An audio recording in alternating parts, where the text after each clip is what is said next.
Hello, and welcome back to another Chris McPherson Show Daily Dose. It's time to dig into Australian Open Day 7 and look ahead to Day 8 as well as we get underway with the fourth round.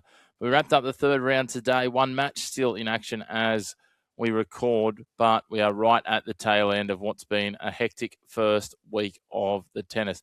So much happening, so much to unpack just today alone. Plenty of storylines developing. If you want to stay up to date with all of the storylines from the Australian Open as we bring them to you on a daily basis and all of our predictions and previews as well, make sure to hit subscribe on the channel.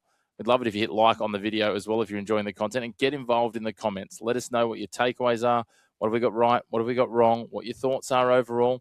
Even just let us know where you tune in from and what your thoughts are on the channel as a whole.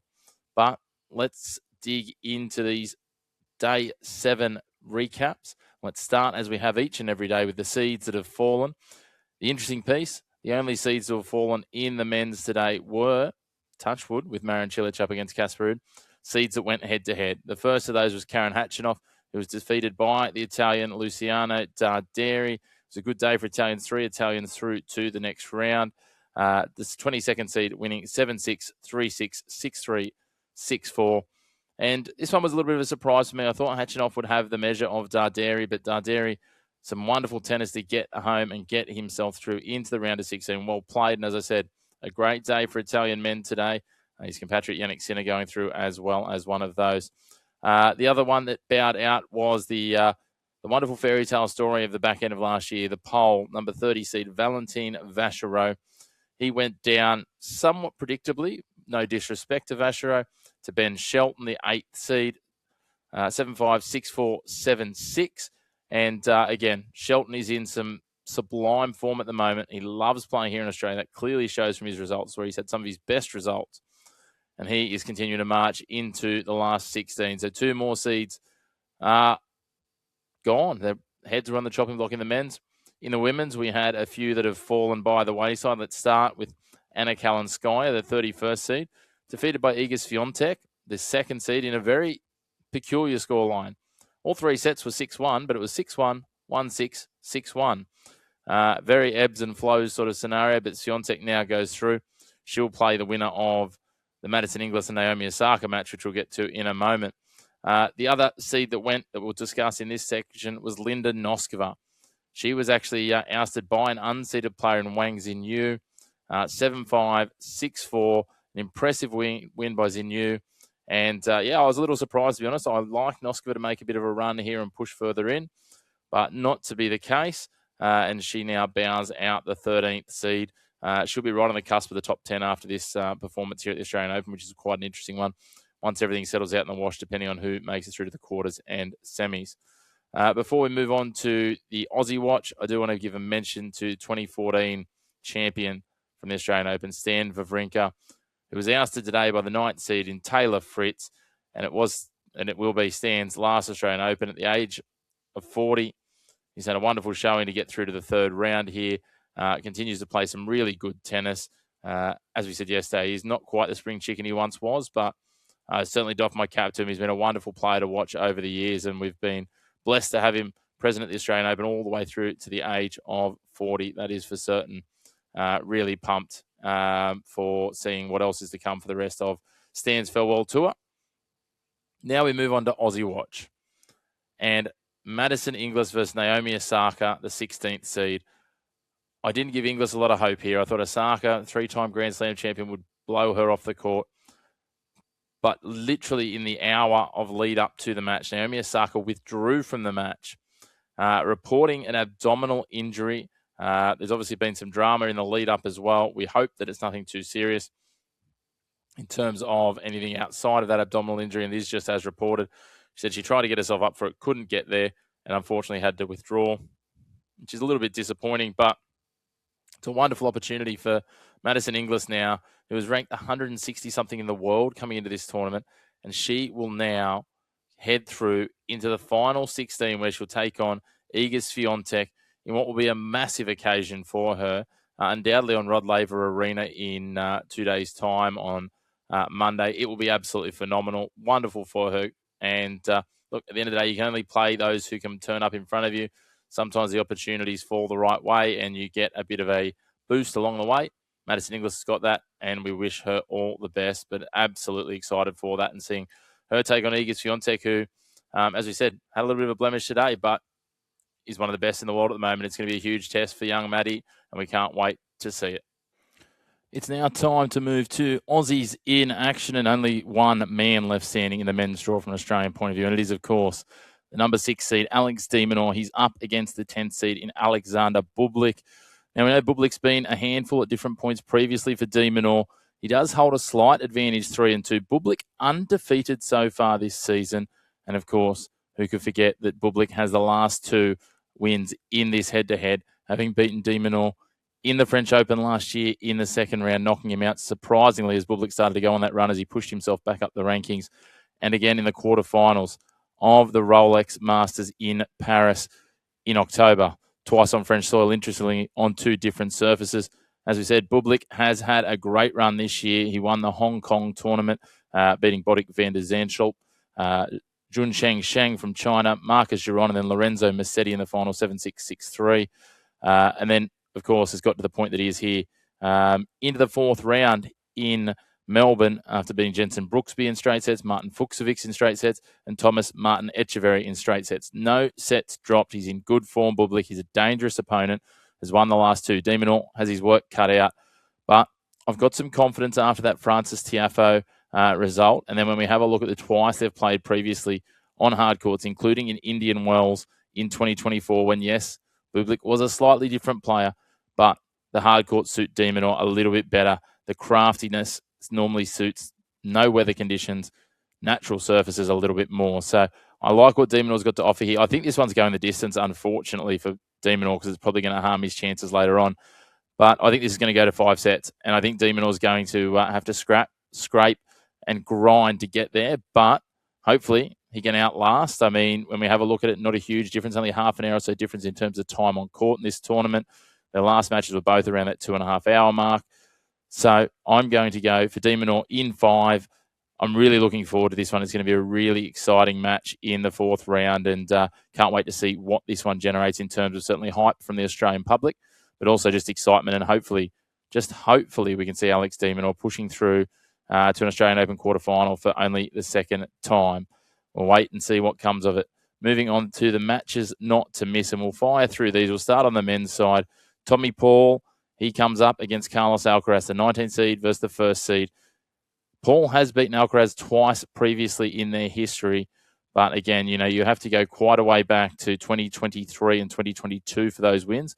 They were on hard courts, but Alcaraz also beat him in those same years, twice in 2023 on hard courts. He's beaten him since at Wimbledon in 2024 and beat him in the French Open last year and in the Paris Olympics. So he's got quite a lot of advantage over him.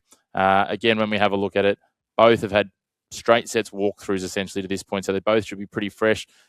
Tommy Paul had a good win over Davidovich Fokina, just 2 sets, 6-1, 6-1, and then a retirement. So hard to go past Alcaraz for this one. Can Tommy Paul claw a set off him? That's probably the question. And I'm going to say, in short, the answer is no. I think there's too big of a gap between 1 and 19 here, and Alcaraz will win this one in straight sets. Moving on to the next set matches, and interestingly, it's a record I wouldn't have picked. Alexander Zverev, the 3rd seed, coming up against the 18th seed in Francisco Cerundolo.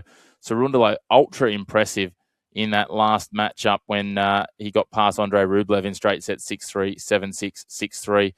Zverev's had to work 4 sets in each of his matches. And it's an interesting one. I think the matchup actually suits well the more I think about it. Cerundolo has a 3-2 advantage. They've only played once before on outdoor hard courts, but they have played plenty on indoor hard courts when we have a look at it.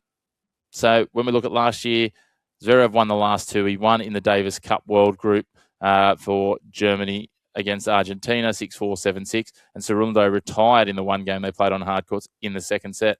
But I'm going to go a little bit rogue here. I'm going to go Francisco Cerundolo to get this done in 4 sets.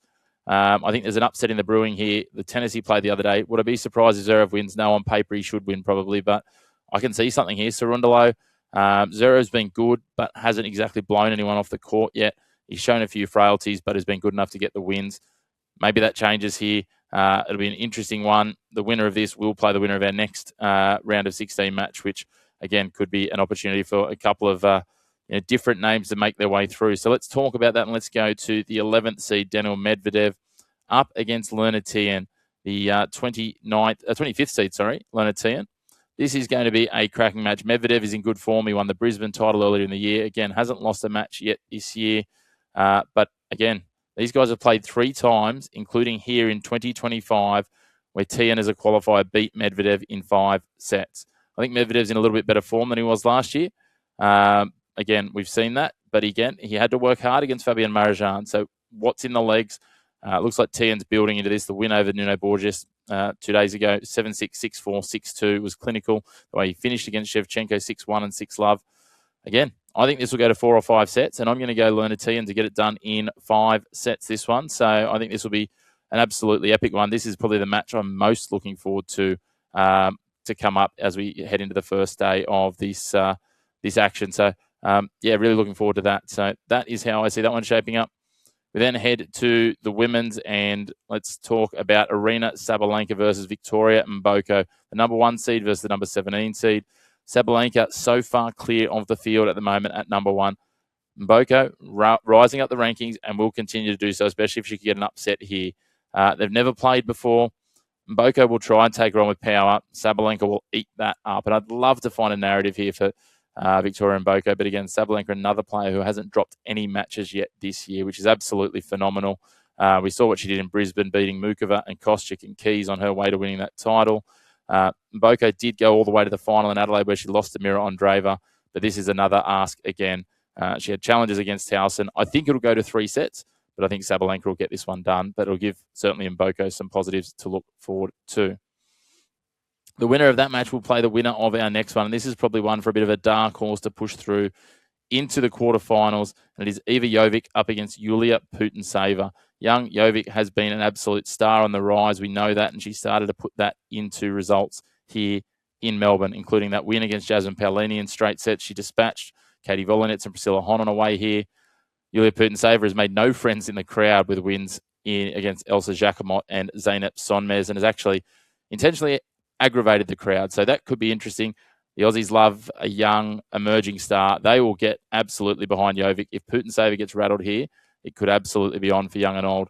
I'm actually going to go Jovic to get this one done. I think it'll take her 3 sets, though, but I can see her working her way through to her first Grand Slam quarterfinal and continue to march up the rankings at just 18.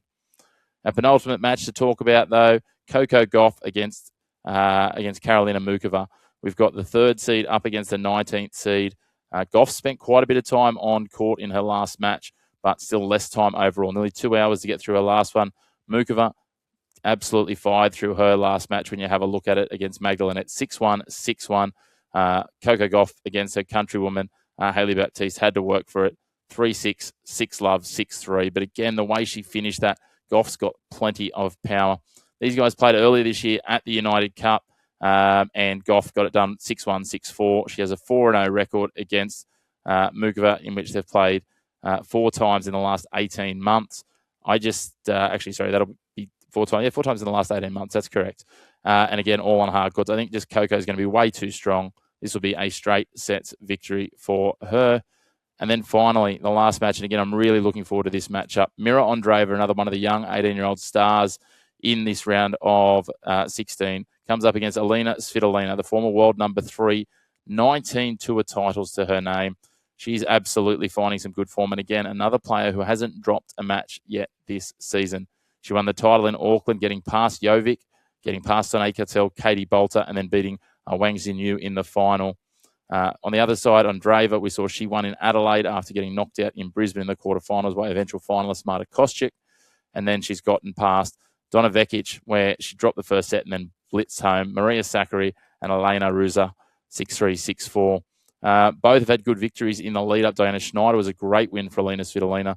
But I just think Andreeva is going to be too good here. They've played once before, which was March last year on hard courts in the quarterfinals of Indian Wells. And Andreeva won that 7-5, 6-3. I think this will be much the same. It'll be tight. It may even go to 3. Actually, I'm going to lean to it going to 3, but I think Mira Andreeva gets this one done. It may well be something like 4-6, 6-4, 6-2. Somewhere around that sort of measure is where I see it shaping. But that's your matches not to miss and your Aussies in action. A big thanks for tuning in. Make sure to hit like and subscribe on the video and the channel. And of course, for all of your snippets across your sporting landscape, make sure to follow us on social media. You can find us on TikTok, Instagram, Facebook and X at The Chris Mack Show. And until next time, thanks for tuning in to your home of the black and white of sports. No grey opinions here.